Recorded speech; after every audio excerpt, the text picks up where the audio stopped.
Okay, good morning, everyone. Welcome to this August edition of the Risk and Insurance Committee meeting. We've got a couple of apologies which we'll receive from Councillor Butcher and Councillor Moved, and I'll second that. We've got no late items, I don't think. No any declarations of conflict of interest arising from these particular papers? No. Let's turn now to confirm the minutes from the last meeting. Does anyone have any additions or omissions from the minutes from the last meeting? I wasn't there, so yeah. So be careful, don't I, to remember who was there. I will move, and I think you wish it was there, so we'll second those and approve the minutes.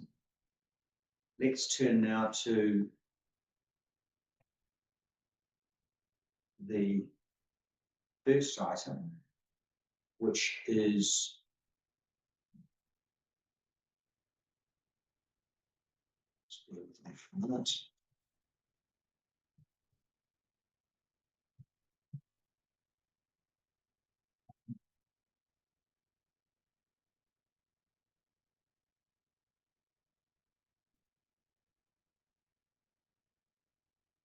okay, item 15, thank you. Noah, good morning. Thank you very much for your paper. The recommendation that we receive your report. Is there anything, Noah, that you wanted to add to the paper before we get into questions? There's nothing additional in this paper. Okay, thank you. Does anyone have any questions for Noah? Chairman. Thank you, Councillor. Good morning. Morning, how are you doing? Yeah, on top of page 21 on the agenda, item 4.16. I just wondered, you've got their workers underway to improve our threat information is managed. I just wondered whether you're able to perhaps give us a quick update on how that's going. Sorry, you repeat that. Yeah, it's 4.16. 4.16. Yes. Yeah, so that's going well. Going along well. We have just done an audit of the library recently, and there's some gaps in terms of the address line, so we've put that in place. And we have spoken to the health and safety managers at the health and safety managers meeting at CoLab to try and get some information about their lockdown. So that's being put on the platform there. So we're going to be looking at that as well, and just trying to collect that all together and really try and make it a bit more robust than what we're doing. Right. Okay, well, thank you for that. And then 4.18, subclause B, where you talk about directors and officers' duties. Can you just clarify for me, is the directors and officers, is that the same as the professional indemnity insurance grant that we've got, or I wasn't quite clear whether there is insurance associated with that? You can't insure your way out of the Health Safety Act. There's still that responsibility. So what they're talking about is the officers will be the more leadership team, and directors referring also to like the governance function of it. And so there is an increased requirement for the governance function to make sure that they are managing the critical risks and the new legislation, and make sure that they're supplying it. And so they're trying to separate that from operational versus governance, making sure this is, you're only seeing at the governance level, not the operational is what funds that.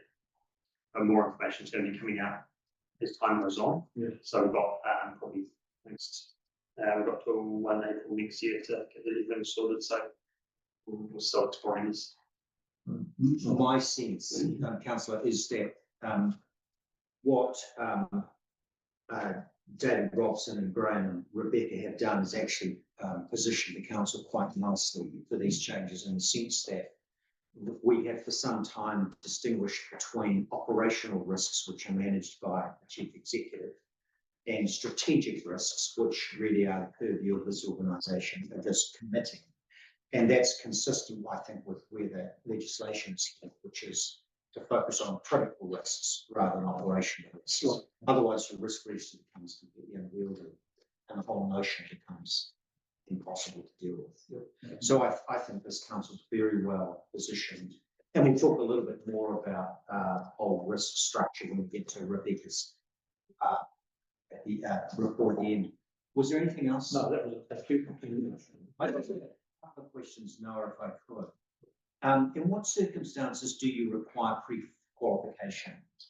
So we've defined it to be if someone who's working office, so there's a couple of criteria. So if you are working more than 10% hours in the field, so we're saying 9% in the office, and that, or you are working in the office, but when you go into the field, you require PPE, you therefore require pre-qualification because there's obviously risk there that needs to be managed.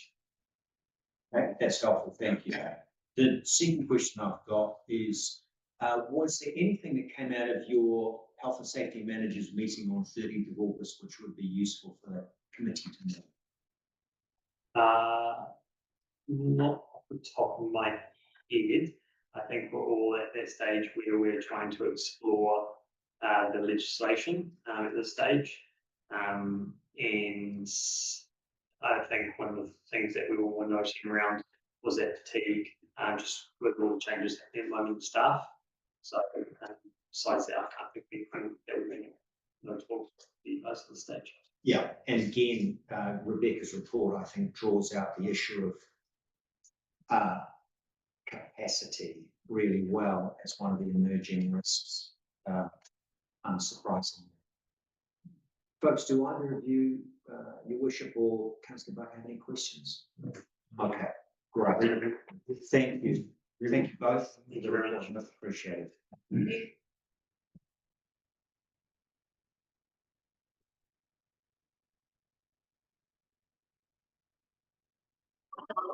Thanks, Rebecca. So the next item is Rebecca on the Mineral Disaster Relief Fund.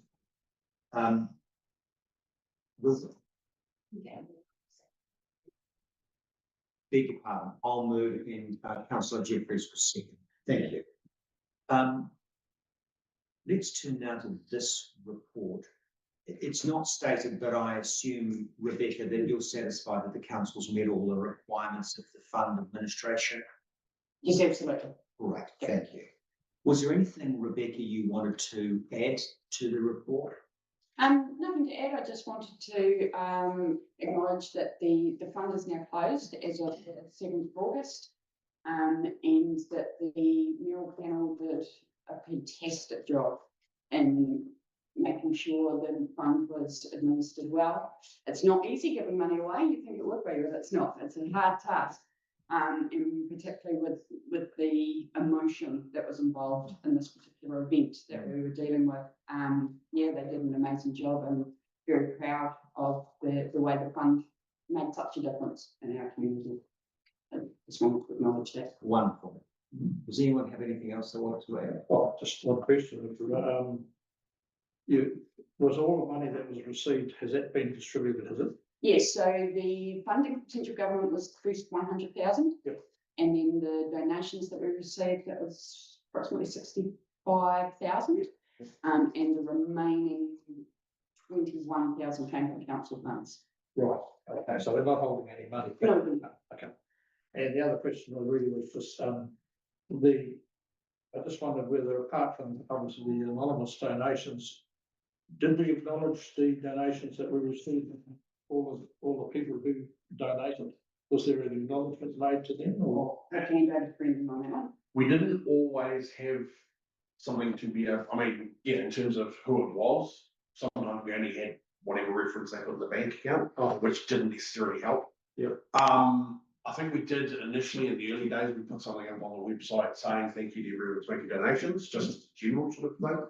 But we haven't specifically, unless we really had the information, or some people requested receipts. So in those cases, they obviously had a receipt saying thank you as well. Well, just We did respond back to same person. yeah, Right. Yeah. Just while I think about it, following from your point there, Brendan. Would they be tax deductible? Those No. actions? They're not. so to be tax deductible through the IRDs thing, you have to actually pre-registered with the IRD and a registered charitable donation. I can't remember the exact terminology, which obviously is a bit difficult when you're a Mayoral Relief Fund responding to a disaster to be pre-registered with the IRD to be able to do that. So unfortunately, they can't. Thank you. Rebecca, were all members of the panel members of the community? So the panel was, our worship, the mayor, and councillors Tamaki, Barker and Carr. Right. So all communities. Yep. That's wonderful. Thank you very much, Rebecca. It just shows, doesn't it, that you don't have to rely on Wellington decisions about distribution in the communities. It was very much about local knowledge. Wonderful. Thank you. Anyone else got anything else about the report? Okay, and that has I'll move and Councillor Barker will second the report. Thank you. Appreciate it. Very good. Okay, next report, always a highlight. It's about, the community's money. So, this is the outstanding debtors report. One Teresa Bernard Brendan.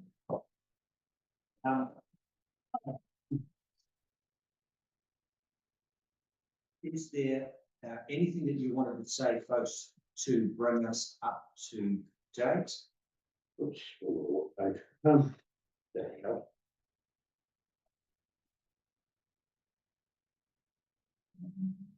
Oh, yeah, you've got something to say, you've got that. I've always got something to say, Brenda. Good morning, Mr. Chair. Good morning.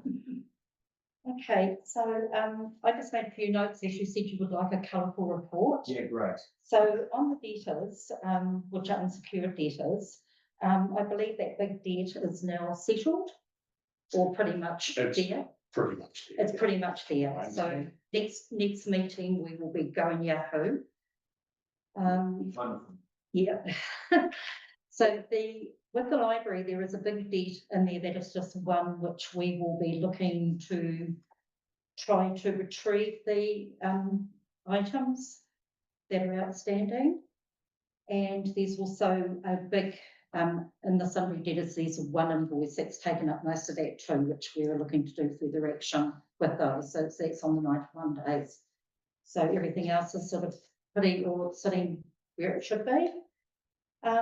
I was going to put back a little bit about the rates rebates. I've been really surprised when I did some stats over 7 years that we've only increased by 1.5%. So I was really thought there would be a lot more than that. So Sorry, to the rates. rebates. So that's what we do on behalf of DIA. That's that anybody on low income or can apply for a rates rebate. Yeah. So I was really surprised that was so low last year. This year we've had 71 to today. Last year we had 83 to this date. So whether they're just slow at getting them in or not sure, but I think that's probably something we might need to look at to increase that space. What have I got here? I've actually seen an increase in mortgagee sales.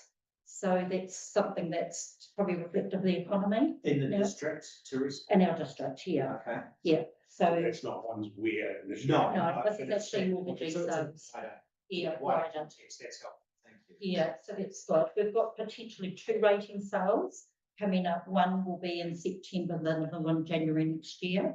So if they will go ahead, that will clear 96A. So that'll be a really good, that happens.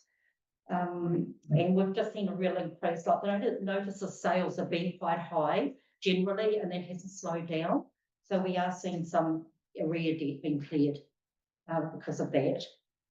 And also just out of this, is just an FYI, there's been a real increase in the Goimas requests coming through, but it's the Goimas. It's really more because people are just really interested what's in the property files. So there seems to be a real interest in rates, what people have been rated for. I had lots of phone calls about why am I getting charged for this? So I think generally the public are a little bit more interested in what their rates are actually for, which is good, Excellent. which is good, yeah.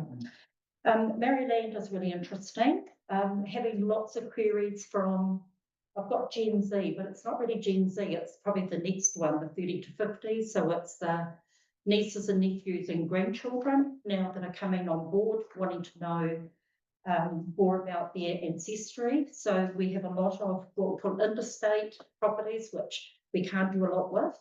And suddenly now they are forming trusts, and which has been really good. That's great news. It is. So, you know, as those, because some of them are in court proceedings, we can't act on those. They just take their time. I find that when people ask me advice, I send them to community law, so it's probably a plug for them, but they have been very good. It's free legal advice. And for some of them, it's been really just the pinnacle of being able to move on with it. So it was a really good thing to have as well. And then with the water, we're going to really focus on the water debt because Would you mind if we stopped at just the rates? Because I want to get into the water later, but yes, I just wanted to get your take yes, on the current year penalties and the arrears, penalties and the arrears. We're looking at over $1 million there. It is increasing across the years. That's $1 million that people owe to the community. Yeah. I'm interested, Teresa, as to whether you think the pace of recovery is fast enough.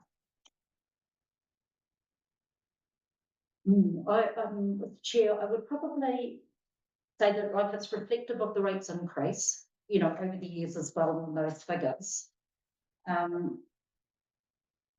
Is it fast enough? I think we can only do what we can do.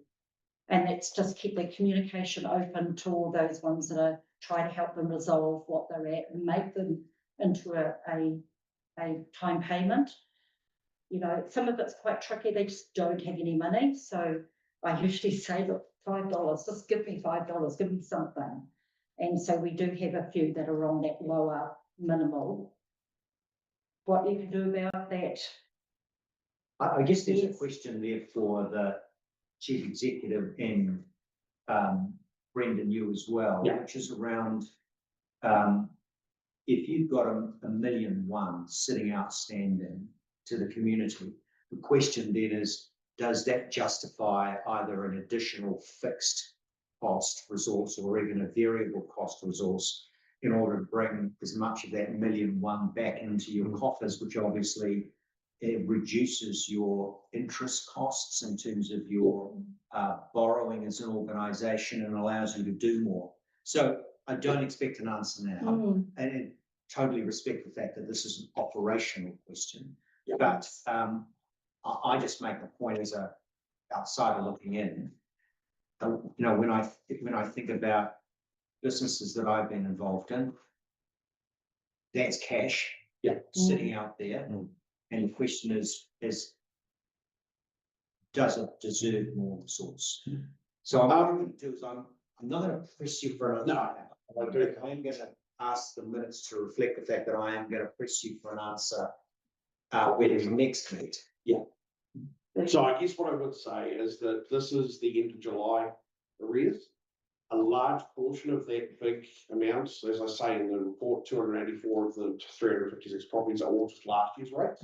We have not yet been able to start the process of going through mortgages to get the money from them. Right. So that will probably give us probably a good couple, 300,000 of that money quite easily. Okay. There's also those that don't have mortgages that we start the next step of the process, which is going down debt collection. We again haven't started that process yet because we're timing at the same time as the mortgages. So a lot of that last year's stuff we'll probably be able to sort out during this next 12 months, and that will disappear. As I say, there's only 72 properties that have balances that are older than just last year's stuff. I didn't put the dollar amounts in, but I did say. And only 18 of those have values older than 3 years. Once it gets to 3 years, is when we can start looking at rating sales and that sort of stuff. So we've only got 18 potential properties we can do rating sales on, and potentially some of those are multi-land which we can't do rating sales. Yeah. So we have to go through other things. So yeah, while there's definitely thought to be given about do we need more resources, and I guess that's probably a perfect time to say we currently do have 2 rates people, because we now have Yvonne, who is learning from Teresa. And so Yvonne will eventually take over and Teresa decides to leave. If anyone ever leaves it.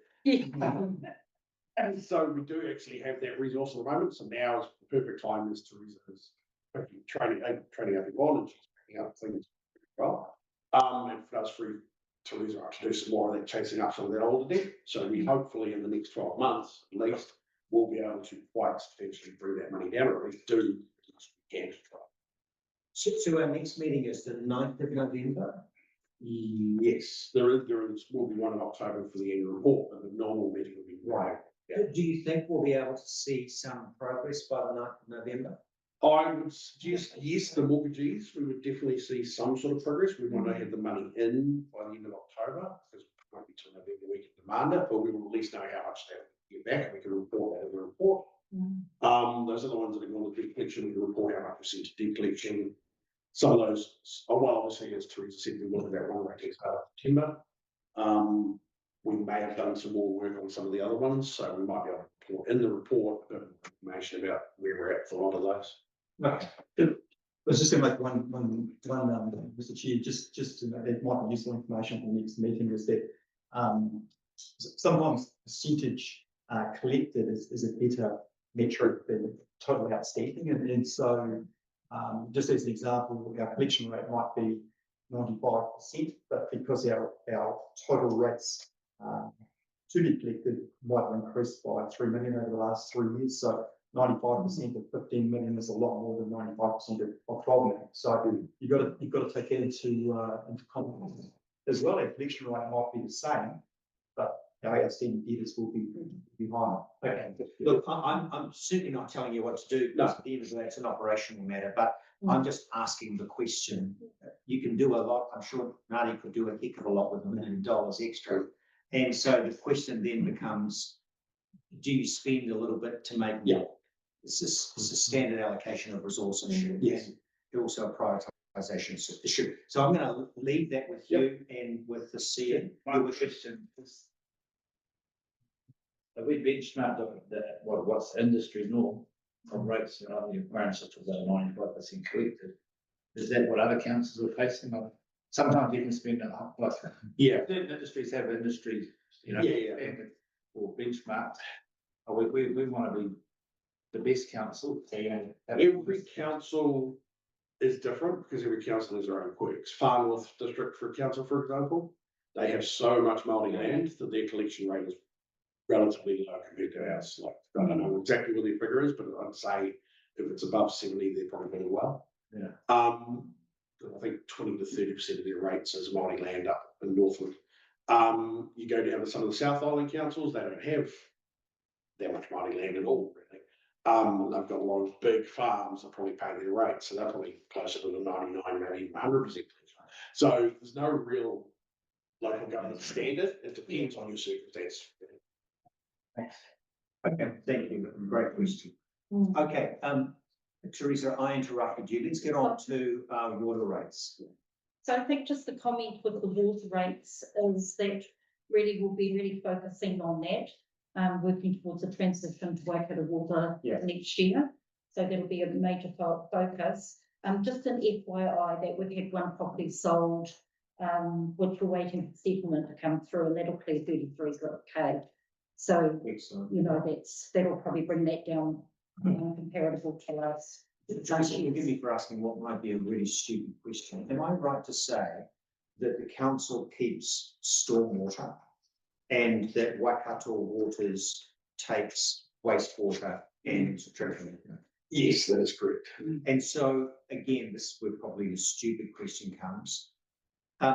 What percentage of the water rates are represented by stormwater? So in this particular thing, nothing. This is all just potable water. Okay, So the stormwater rates and the wastewater rates are in the rates above. yeah. So when we transition on the 1st of July next year, any existing debt will stay with us. We don't transfer the old debt over. So obviously that won't come out of our figures there, but anything new will be like a water's problem. Don't chase up. Pressure, Mr. Chairman, pressure. But I assume, Brendan, there'll be some sort of wash up on settlement. Yes. 1st of July, where you'll be responsible for still collecting the Yeah. old debts. Yes. Okay. Yeah, that'll still be our responsibility. And it's going to be infinitely harder for Yvonne to collect from the 1st of July if you're not supplying the water. Yes, for the water debts, definitely. Obviously for the wastewater and the stormwater will still be doing, so that's a different story. Yeah. With the wastewater, because it's a rate over the property, and actually water is set through the Rating Act as well, so we will still have the powers of the Rating Act to collect the money, Yeah. which will allow us to go through mortgagees or rating sales if we've got to that point. I think justifying going for a rating sale for water that we're not now providing might be a lot more unpalatable, but we would still have that power. Yes, again, again, looking at it from a private sector perspective, I start getting very nervous at 90 days. Yeah. And we're sitting on about 600K 90-day debt. So I think we'd same issue around trying to get that done before the 1st of July. Teresa, was there anything else that you wanted to say in relation to water rates? No, just that will be our focus. Okay. So, You're not leaving us anytime soon, are you? his worship has put the hard word on me and said,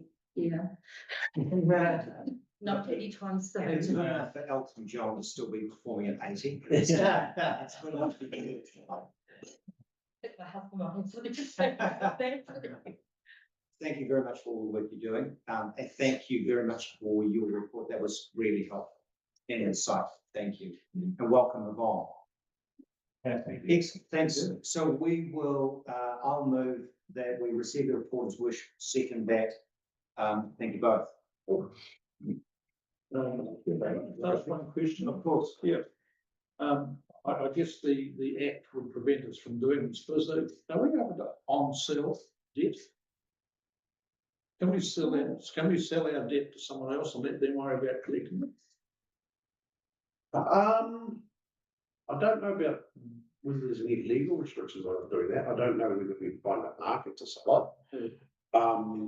I would say things like rates, we probably couldn't, because obviously the Rating Act gives us the power to collect. Yeah. And so water would be the same, so I don't know whether there's some debtors. Right, And even then, some of those like development contributions, building consents, that sort of stuff, again, it's probably better to stay with us because we have the powers under the Acts to not issue a consent to the bill, to the bills paid, that sort of stuff, or the title. So, yeah, I mean, we can get debt collectors to chase it for us. I don't know about selling them.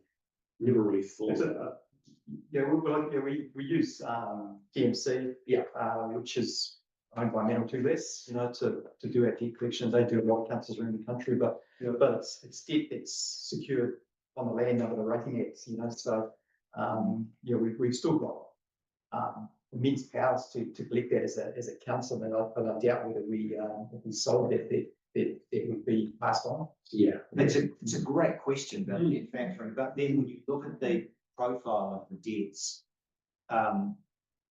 leaving aside the rateable stuff, then it's actually pretty minimal opportunity, I would have thought, but it is a great question. Thank you. Thank you both. Let's turn now to Brendan's paper, which is the outstanding management leader points. Again, Brendan, is the thing, my observation is that you are making progress. Yep. Is there anything that you wanted to add or update for us? No, not really. I mean, as the report says, pretty much everything except for the one about the loan receivable. We're pretty happy even last time that we presented that we'd actually done enough to cover that off. Obviously Deloitte has not been back yet they have been back for their interim visit, but they haven't responded with any letter points because they only do them at the end. They're due back actually in months today. So How's the interim going? yeah, the interim went fine. No real issues there. They didn't find anything. At least none that I can recall. It was weeks ago, a couple of months ago. There was no real issues there. The preparation of the annual report's going well. We're getting there. We've just about to get our draft water services valuation back from Aon, who's doing it for us. So they've been doing work for the last month or month and a half on that. I haven't seen the information. She emailed me on Friday, but I was off sick, so I haven't done it yet. So yes, the annual report's going well. We have a few little fish hooks this year with the annual report. Obviously, the weather event is causing a couple of little how do I deal with that. But yeah, no, everything else is going fine. Okay, thank you. Does anyone have any questions of Brendan? Brian, you're comfortable with the direction of travel? Yeah. We just, we're still trying to bolster up the finance team. Currently, I'm managing it at the moment. You're back on the tools again. Yeah, well, not really, but yeah. So Brendan's sort of working as a project accountant. We're actively trying to recruit for a manager finance. And so there's a significant piece of work ahead of us over the next year, and just make sure that we've got the capacity to be able to deal with that. Okay, great. Colleagues, any questions? I'll bring Brendan's report. No, it's good to see some progress. Good, thank you. Okay, on that basis, then I'll move and Councillor Barker will second the receipt of your report. Thank you, Brendan. Okay. Let's turn now to Mark's report.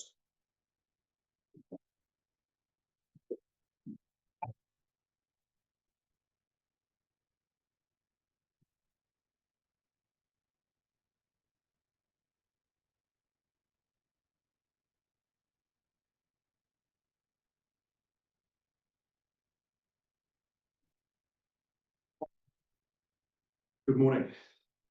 Mark, is there anything that you wanted to add to this report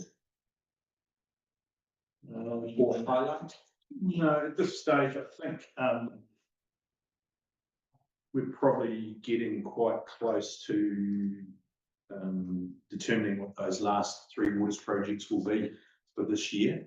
And while we're still pricing that up, we haven't committed 100% yet to whether we're going to push forward and do them or defer those through to the Waikato Waters. So we're probably coming close to a decision point. Would that mean that you would have to hand over money to Waikato Waters? No, it would basically mean that we wouldn't meet our obligation of delivering our long-term plan during the transition period. Right. So they've put a framework in place that says any deviation from the long-term plan, you have to provide a significant change report. Yep. We're looking at it's probably in the vicinity of $600,000 to $700,000 that we may not deliver on in capital works. So I wouldn't categorise it as a significant change in the big frame of things. Right. So we'll make that decision in the next week. If we think there's any risk to having a contract that then moves forward into 27, 28 year, we'll probably have to weigh out, is it worth putting this level of risk into a contract, which could be picked up by Waikato? Would those contracts be novated to Waikato? It would do. It just, I suppose, would just add another level of complexity to our transition, having to novate over a contract. In the perfect world, I've tasked the team with looking at the projects that sit on the criticality list now, and we're looking at that and saying, right, what potentially can we deliver without a lot of design work at the start. So if there's some simple projects, and they've come back with 3 at this stage, and I'll be reviewing those estimates this week, and then we'll decide whether we push forward with them. So that's probably the only thing that's probably changed within the last week from writing this report. And the other matter is probably we workshopped the seawalls last week as well, which I think was post this report writings. Was good work.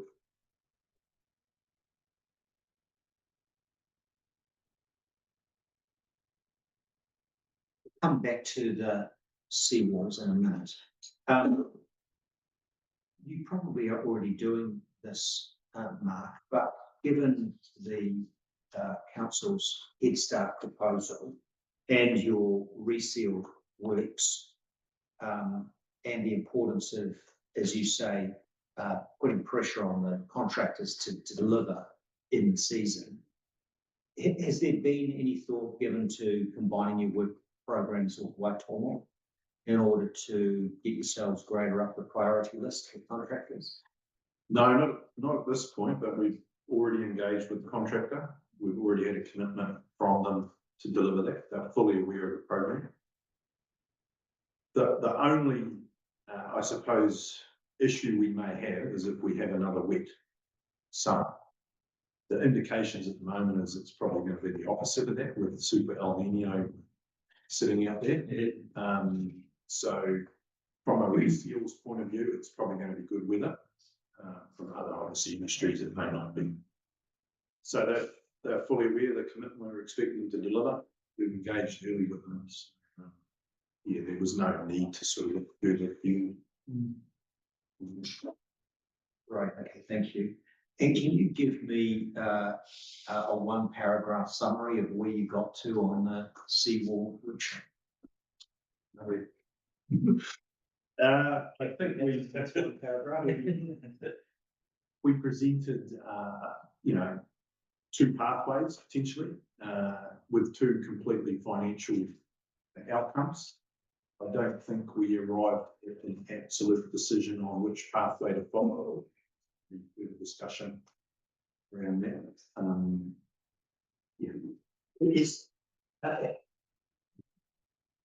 Do either of the pathways involve any further, for example, targeted rate on the ATF community?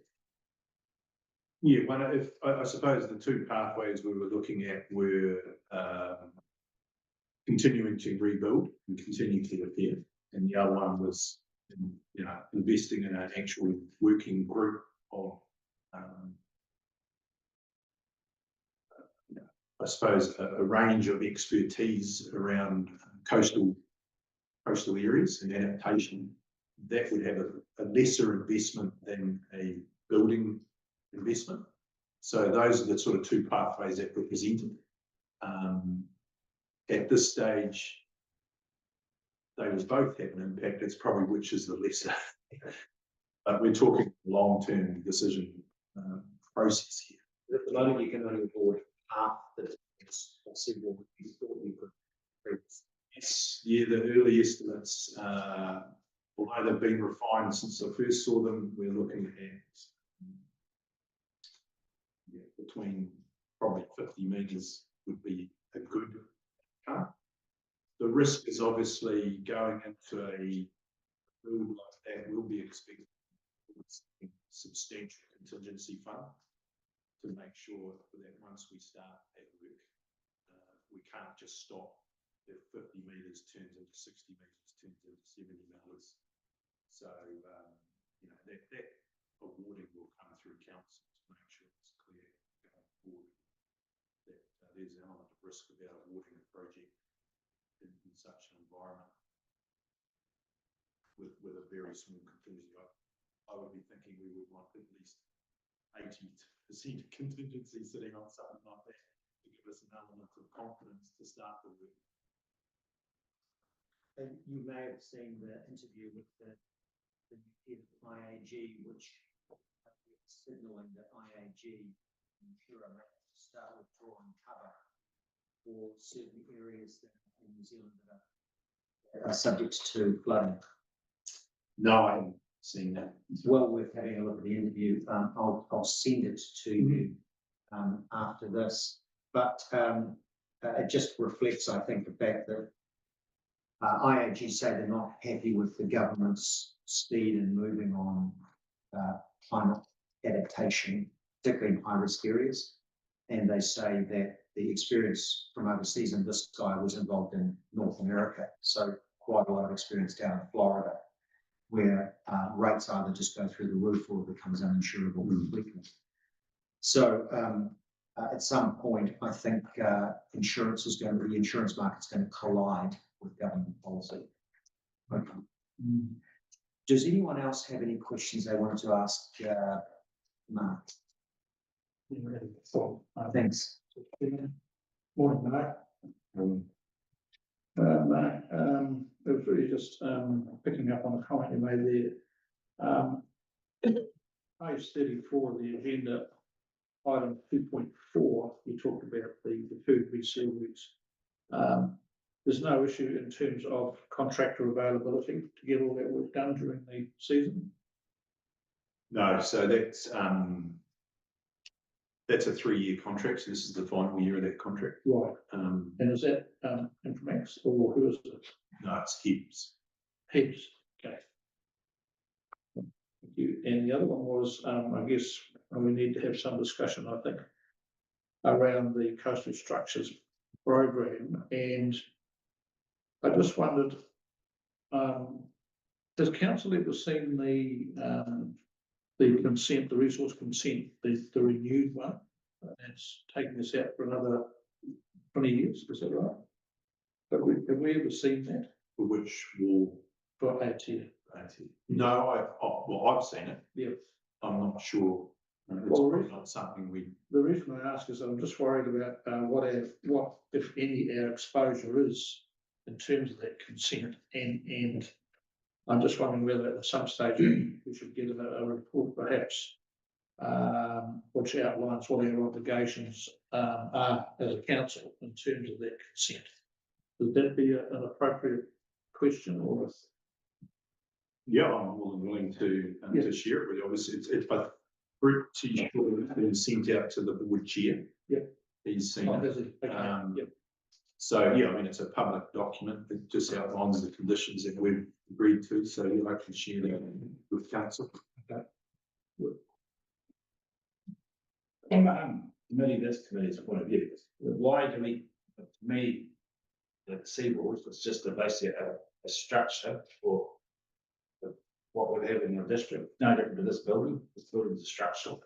It requires a couple of mils spending on it, not like long ago, or whatever it was. The coastal structures to me are the same thing. They don't have for a bridge or a road, but we separate it out. It's obviously a significant asset that the district's got, but we seem to just get, ever since I've been on council, 6 years or 7 years ago, some guy came here and said that structure's going to be gone because we built out of timber, and timber only lasts 20 years in the ocean. And that's crap. But we seem to just be constantly getting this thing about let's close the structure down. In my opinion, it's an asset, community asset that needs maintaining. So you just figure out how much it's going to cost to maintain it. It's not rocket science. This building's going to need maintaining in 20 years' time. Well, we know that now, so I don't understand why we.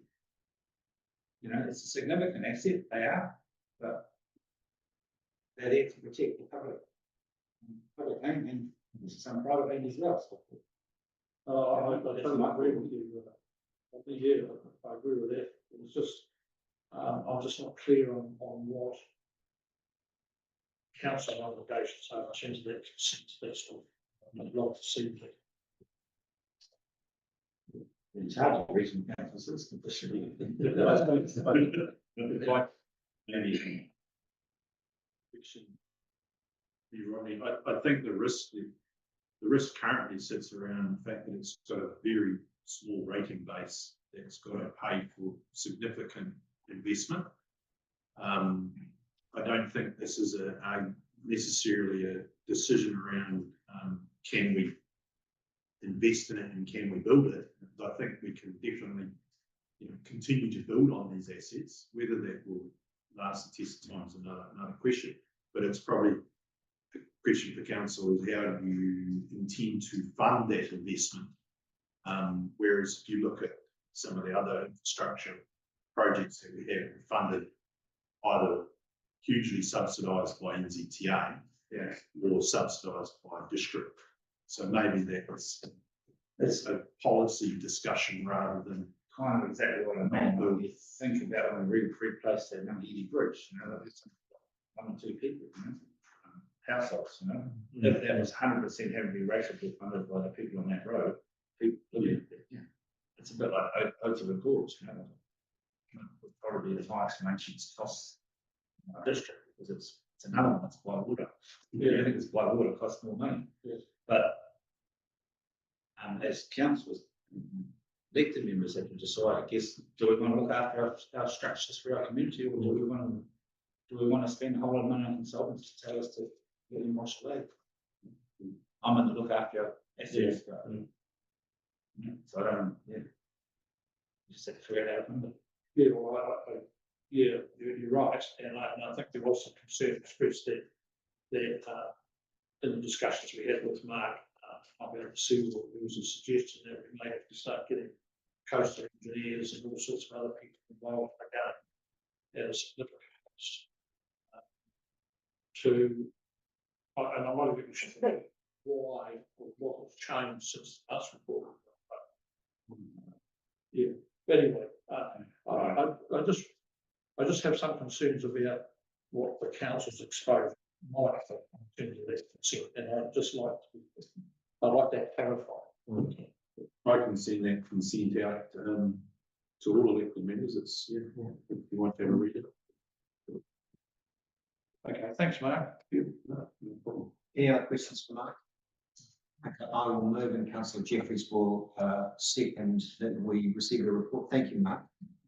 Thank you. And as soon as I can get into your Wi-Fi, I will send the email. Yes, thank you. Thank you. There you go.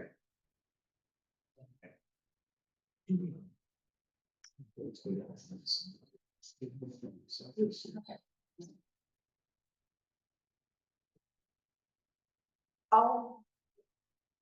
Thank you. We changed the password.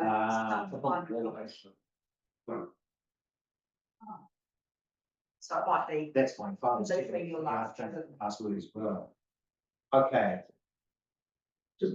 All right, so that will lift the floor, we'll get the start. So,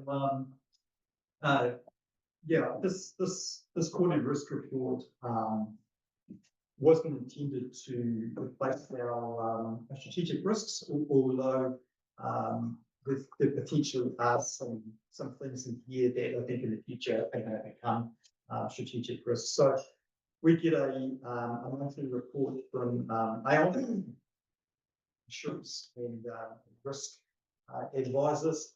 They put together a like an emerging risk report for local government in general. So Rebecca and I made the decision, and we were starting to run out of time, that let's just pick that up and then look at how those emerging risks across the local government sector affect Ōtorohanga District Council. We were intending to do a deep dive into organisational capability, but with Tanya being away for this meeting, and she envisaged that a number of questions would get directed at her, and didn't feel appropriate to leave an acting chief executive in place to try and answer those questions, even though Mark probably done a great job. So this report is just to provoke discussion, if anything, and I'll leave it up to Rebecca. That's really helpful framing. Thank you. Rebecca, this was an excellent report, and with Graham's context, I think it properly places it where it sits relative to the organisation's strategic risks. And certainly I do agree with with Graham, that in this current environment, I suspect your strategic risks are probably changing. Some of the risks that might have been strategic in the past are probably now superseded by even bigger risks. Is there anything, Rebecca, that you wanted to particularly highlight or take soundings from our colleagues on in this paper? Thank you, Mr. Chair. This is a change from how we have reported in the past. And it was actually really interesting looking at how Aon had prioritised or had ranked, if you like, and the risks that they'd identified as the emerging risks at the time.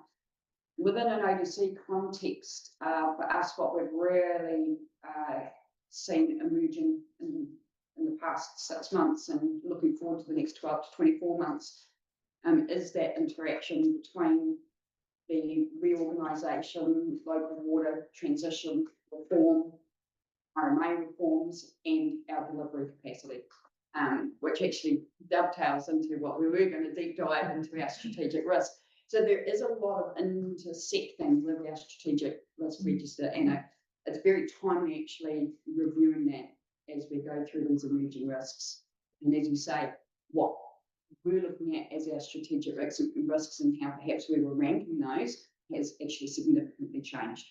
That makes perfect sense. Do you think, Rebecca, that in November you'll be able to converge the emerging risks and strategic risks and give us a report as at November of where you see the strategic risks sitting at that point?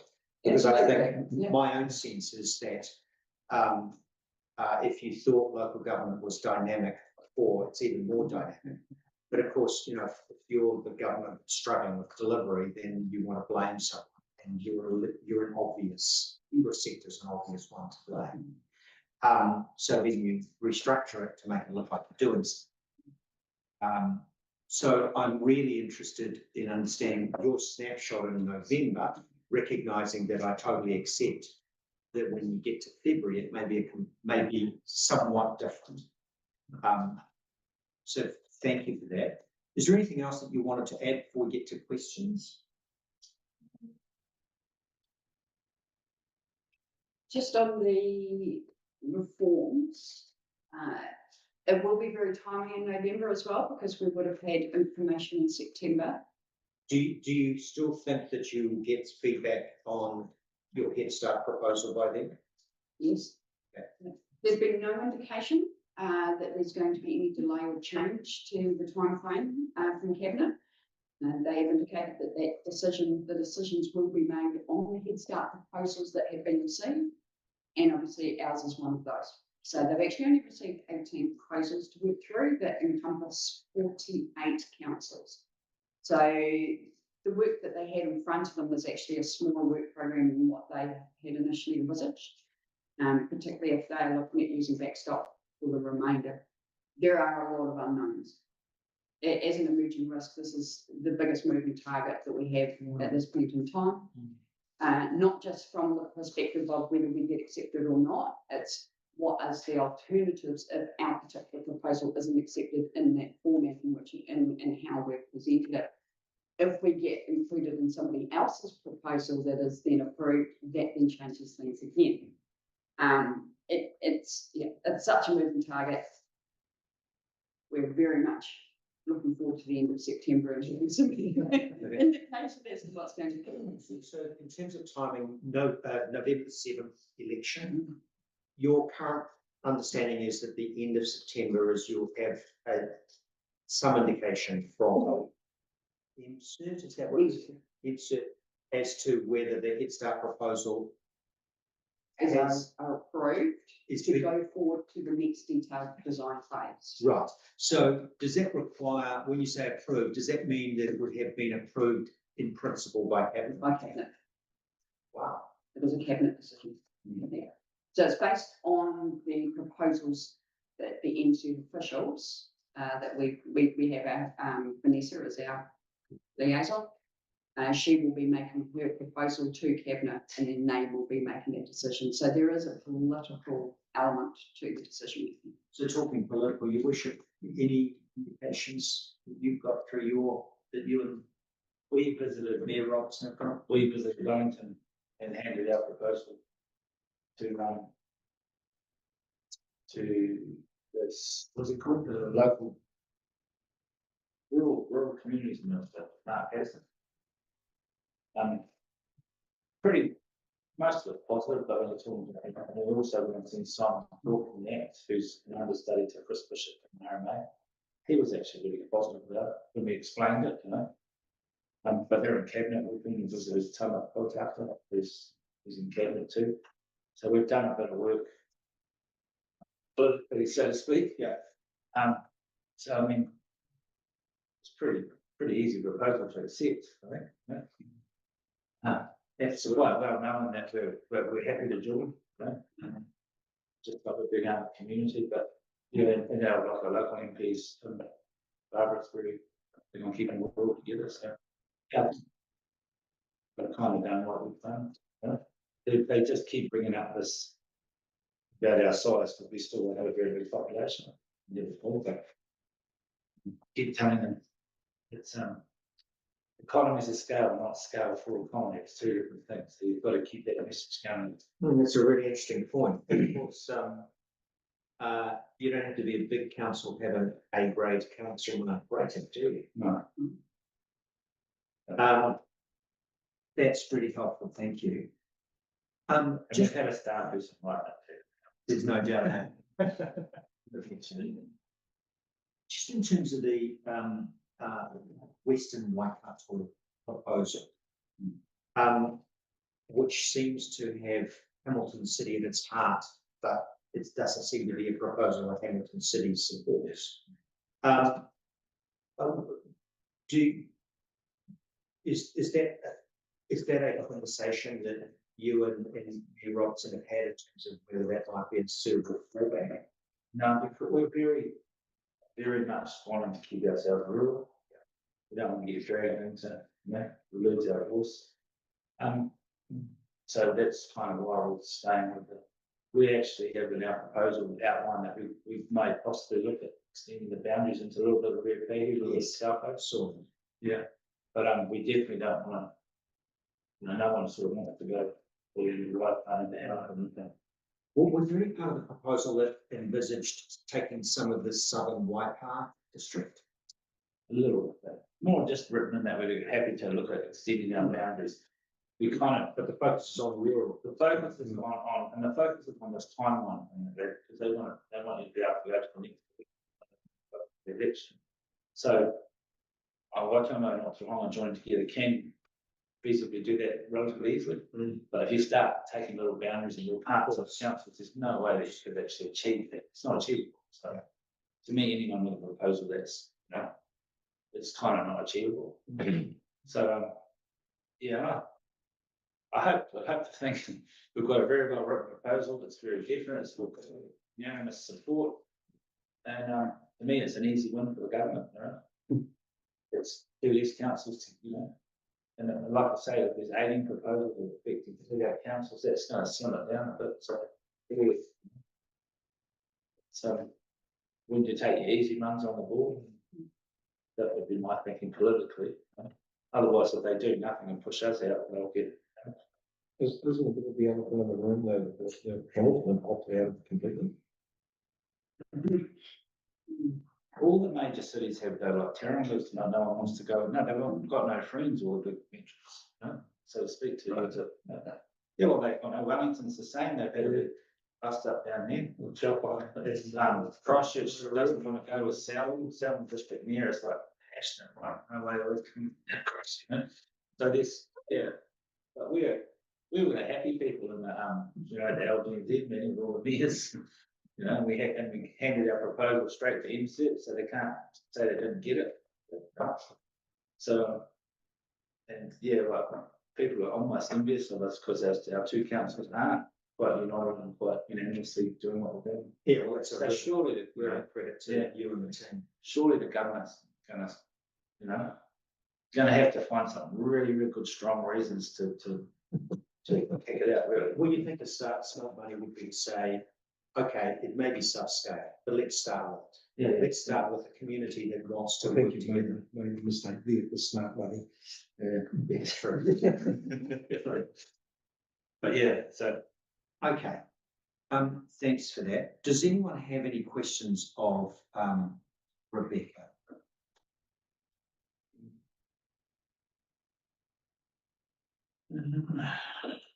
Yeah, the one on page 46, it was really to do with the climate adaptation, so I'm not too sure whether you're in a position to answer Tony's report there, but 2.4 C, it talks about infrastructure planning and renewal programming, so. I just wondered, how much do we partner with NZTA in terms of our roads of significance? Do you know? I'm thinking in terms of the likes of, say, the Okapana, the state highways that go out to the coast, that sort of thing. Is that sort of part of the thinking around this adaptation program, or, you know, like, I mean, if there's an increase in the level of the harbour, for example, and Cardigan gets cut off, does that sort of come into this thinking? Is it all part of that? You're not entirely sure what they were meaning there, councillor, but I would be really conversations with NZTA, not us anyway, around what they're. I could answer that. Yes. It's part of the regional transport committee. There's actually been quite a big thing on climate resilience, you know, so not so much climate change, but network resilience in the transport structure. That's coming from Coromandel, part of it. And so we put it into the land transport, what we call the GPS or whatever. And NZTA is saying, well, this is where our local, you know, yes, you know, I think the funding should go towards resilience rather than, yeah. The ROMs are different, that's roads of national significance. I'm not sure the local part of it ticks that box. That's more expressways to quite area. Yeah. Well, I guess the natural hazard thing too, I mean, given the amount of slips and slumps and goodness knows that we've been experiencing it. But yeah, but that was part of that thinking. There is a big push in that, in that group, talking about resilience. Yeah. But they've just delayed the release of that, the land transport planning, whatever it is. It's not the time for after election now, so. Okay. Well, Yeah. okay, I'll wait and see, mate. Oh, thank you.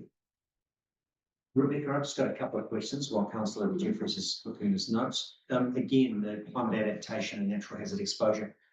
Paragraph 2.3, that didn't quite understand the context. It kind of felt there was a paragraph in the same telling me what the 4 R's were and why they were important. Can you just give me a quick child's guide? So the 4 R's come from the civil defence, from the Sims structure.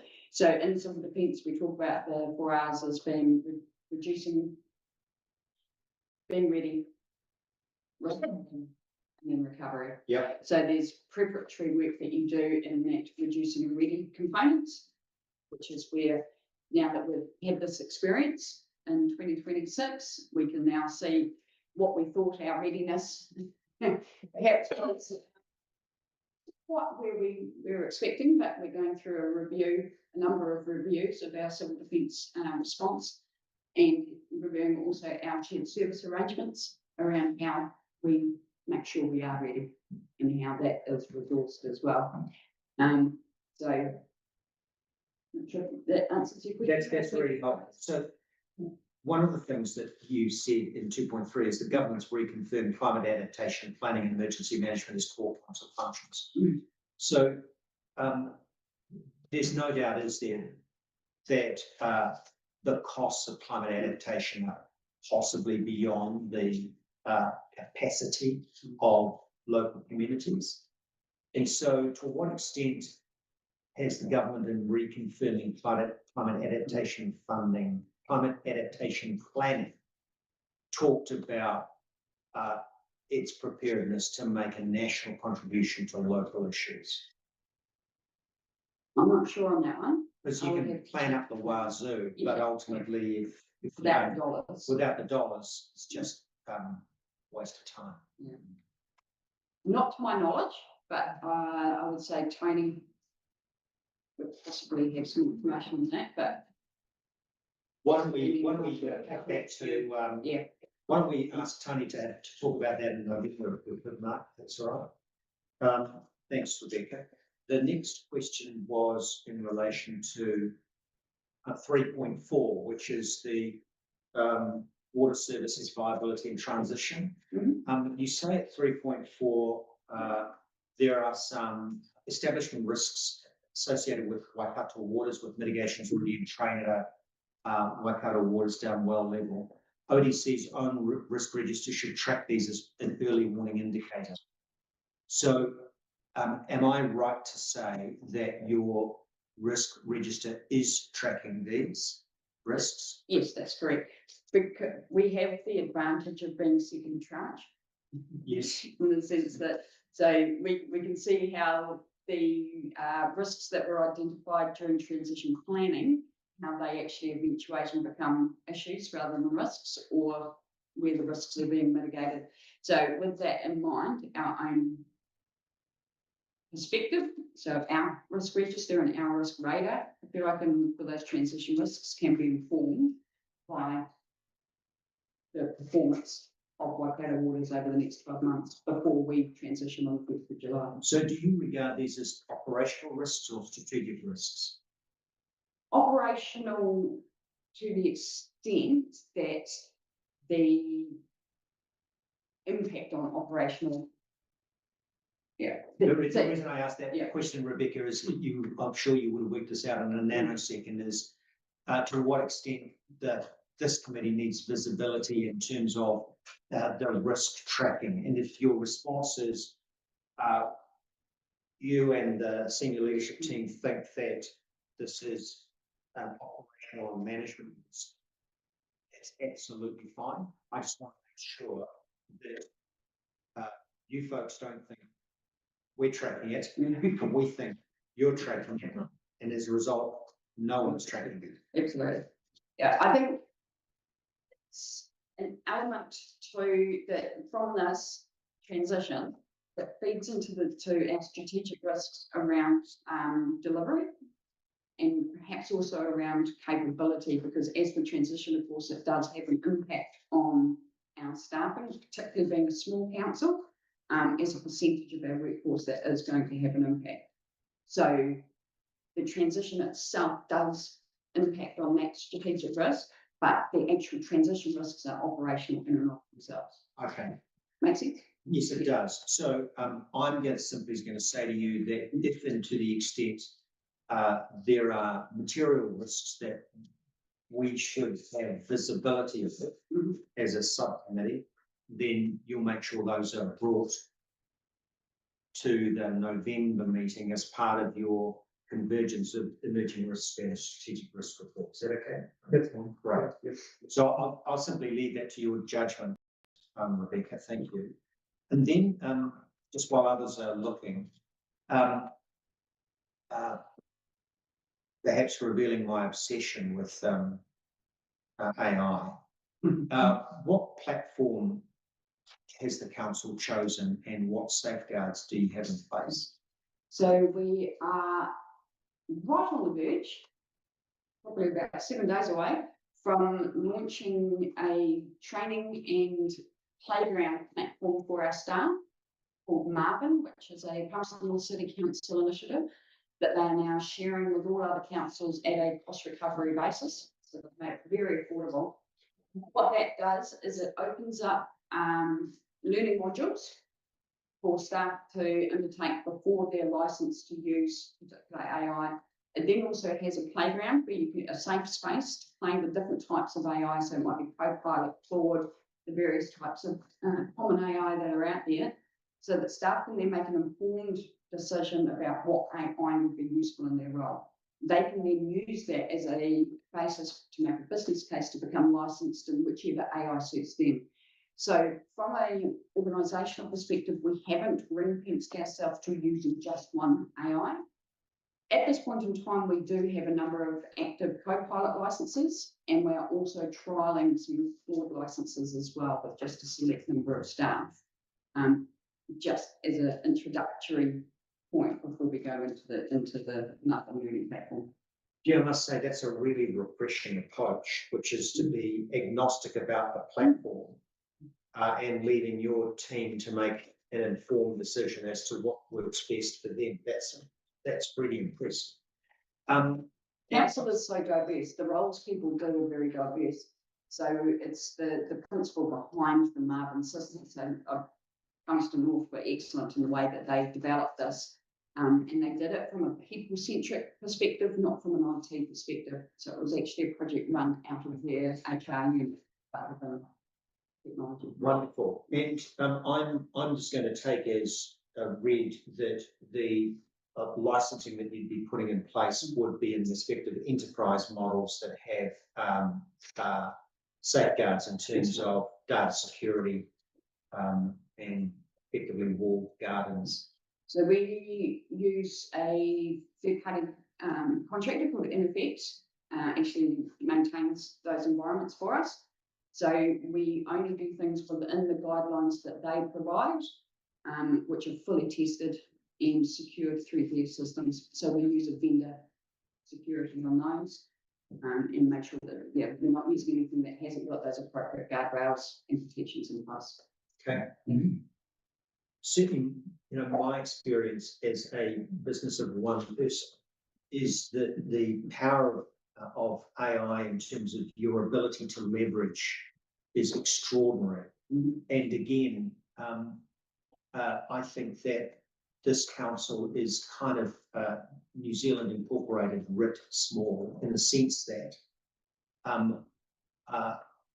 this might be a huge benefit for either this council or a king country council, that you can leverage relatively small resource base to do a lot more using these platforms. I think this council and our king country council will be huge net beneficiaries of the kind of power that these platforms enable you to do without hundreds of people. Absolutely. I mean, it's highlighted in the report. Capability is our biggest emerging risk at the moment. AI is one of the mitigations. It's one of the tools that we can leverage, as you say, to help mitigate that risk. On a practical level, this Wednesday, I'm actually meeting with my counterpart at Waitomo, and we are actually doing a joint launch of the Marvin program for staff across both councils as a cross-council initiative, because she's also Kat Brown-Merrill. Her and I did the Head Start proposal together, so we've already started working together on projects and the use of AI across both councils. So yeah, we're already on that path. Well done. That's really, really positive news. I've ad-libbed long enough. Colleagues, does anyone else have any other questions? I have just around section 5, where we talked about, I think it was cyber security. I just wondered, do we have sufficient in-house capability to manage all of these, or are we going to have to outsource for some of this? We do currently, so we do have an IT team. Yeah. And we have. I appreciate it. If I realise that the IT team is losing, or potentially losing somebody shortly anyway. We're monitoring that situation, aren't we, Graham? And actually we do use some external providers on that. So we use what's called SAM, which is council designed monitoring, compliance monitoring, and that system actually looks across cyber security, also within InnoFX and their vendor security levels as well. So as a micro, they look after the environment, and that's predominantly what we use at an enterprise level. Also, all our third-party vendors that use software as a service, such as Magic, which is our ERP, we ensure that they have their security at the highest level, that they're running a cloud-based vendor system as well. That's good. So we are already using third-party vendor. No, that answers it. Thank you. With the AI thing under section 6, will there be a protocol that everything will be run through and checked before it's released, or what? That's part of the so the learning fundamentals that staff go through before they're allowed to be licensed. There are learning modules. Yeah. One of those learning modules is precisely around that. that you can't just produce something in AI and then send it off without validating and so Yeah, forth. so So one of the the underlying protocol is- principles of responsible use of AI within council environment, particularly where we are releasing things that we say are from council, we're representing the organisation with documents and so forth that are released. So where AI is being used, that needs to be validated and double checked, triple checked before it goes out. That's the question. So we're saying that reports going out, would they have some sort of qualification to say that this report was generated through AI or something? Or That is, that is always a recommended Yep. process. Yeah. What we are insisting on is human validation, that nothing actually gets released. You can do your donkey work, your research, and get Copilot, for example, to do the heavy lifting, but Copilot doesn't produce the report. A human does that. So we ensure that everything is actually run, and then we have a peer review, and we also have a leadership team review as well. There are 2 human reviews that have been conducted of anything that is written before. Yeah. I asked one question because I'm just on my computer now, and at the top it's got ask Copilot. But so does that get information from only inside council documents, or I ask Copilot from this council laptop? Will it get information off the whole World Wide Web? So if you're just using the free version with your Microsoft license, it only looks at what you've got, what you've made available to it. Under a licensed version, which is, we have a number of those across the organisation, there's actually a little toggle that you can do on Copilot where you can say either work, so it will just look through your work environment, or you can give it access to the web. So when you switch into web mode, it is then looking outwards to the internet.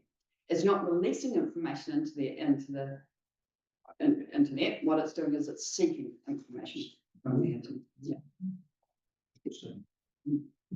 And Claude, which is the other one we're using, works in a very similar way as well. Any other questions? Sometimes in the end, you will go to the time change. I think we'll leave it, regardless of ice, right? That's the danger, Tony, of turning up late is that you get volunteered for so many things. Yeah. Anyone else got any questions for Rebecca? Okay, Rebecca, thanks again for the report. It's excellent. I'll move and Councillor Barker will second that we receive the report. Folks, we are at a point where we don't have any decision reports. We don't have anything in public excluded, and because the boss is away, we tried very hard not to trash the place, but the boss is away, so therefore there won't be a normal workshop with CE. So on that basis, in the absence of any other business, I'll declare the meeting closed. Thank you. Thank you.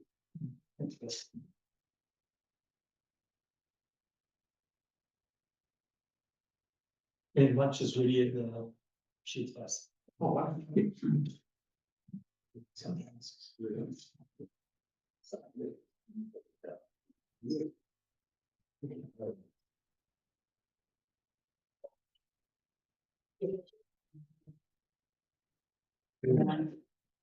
This lady's doing about 8 hours, it's only 3% of them.